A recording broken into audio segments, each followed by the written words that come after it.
Hey, I haven't done a video in a while, but just wanted to show that my peppers are finally starting to ripen.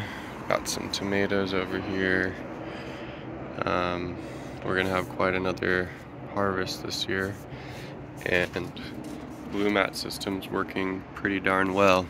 I had a minor issue with some runaway Blumat sensors, but that's just something that can happen when you have extreme weather and you run your tank low.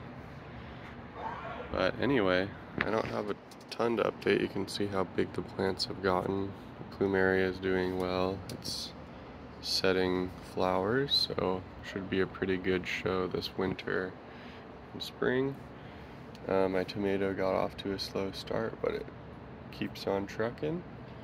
I have about 5 tomatoes on there that are getting ready to ripen, but I can't say enough about how awesome the Blumat system is. I want to make a video where I talk more about setting up your Blumat system and considerations, but every year I've improved on it, but the biggest thing this year was using a mulch system.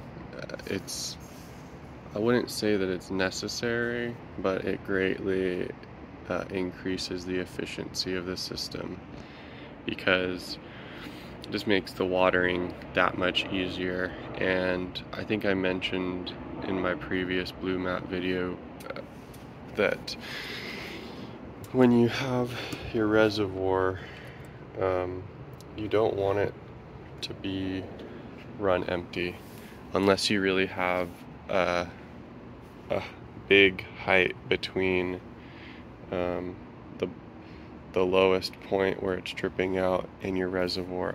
I see online people saying 3 feet. I'm doing the minimum that Blumat recommends, and it's about a little more than 6 inches, maybe 6-7 inches. And if you don't have enough pressure and all of these Blumats are going at the same time, they can get behind on a really hot day or with a really thirsty plant, and what can happen is that the carrot will drain too much and the water won't be able to rebalance it, and then you'll get runaway and you'll have to restart. And another tip that I think that if you're looking at a Blumat system, you just have to understand that you're going to have to be patient and tinker with it to get it going. Not a lot, but you don't want to overcorrect, so you want to make small adjustments. And another big thing is that if you do have to adjust your Blumats, I've been putting them in the same hole, which has failed me a little bit, and you can see that this one's pushed down because you really need the soil to be in perfect contact with the Blumat carrot. And so if you do have to restart, it's much easier to clear a new spot in your bed and basically restart the area that you're putting the carrot in. It just makes it less likely to fail after you fix everything. But yeah, everything is coming along. It's pretty cool. You get mushrooms growing. When you get these systems balanced out, the soil just explodes in life. Let me see if I can find a good, see if it'll show up.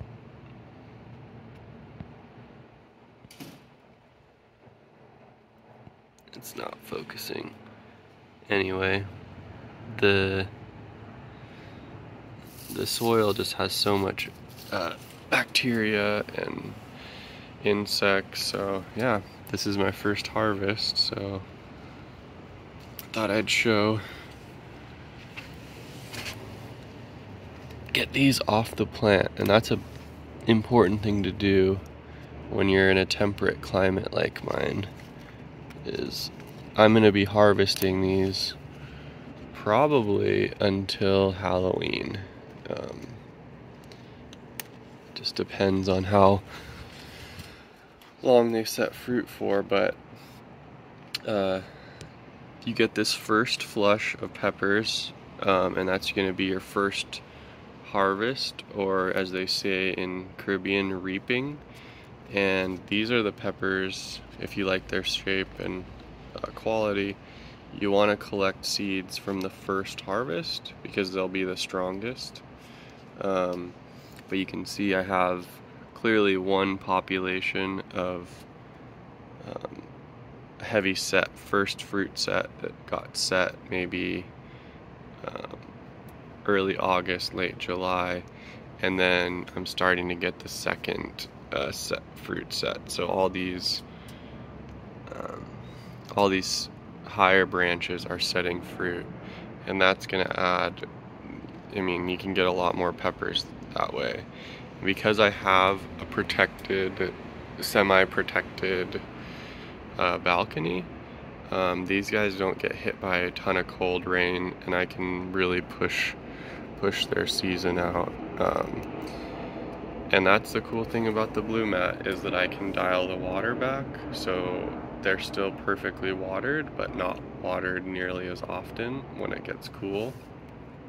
And I can really get the watering perfect so that I can enjoy the bounty and get this basically entire second harvest.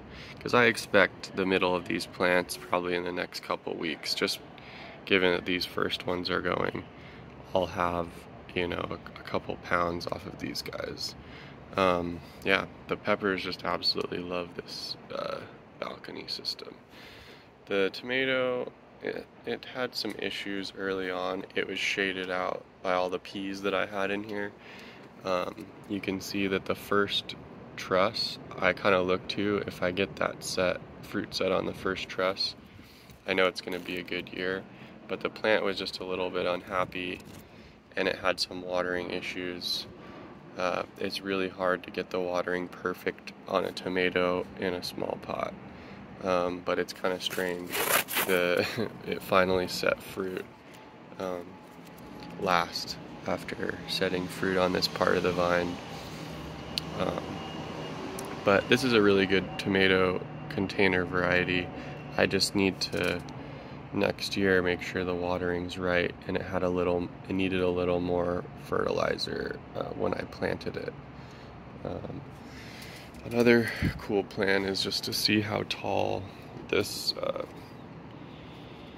can't even remember. Oh yeah, it's a 7-pot bubble gum, so it's supposedly a 7-pot styled pepper that the calyx color bleeds. So yeah, everything on the balcony is going off. You guys have a good Saturday morning.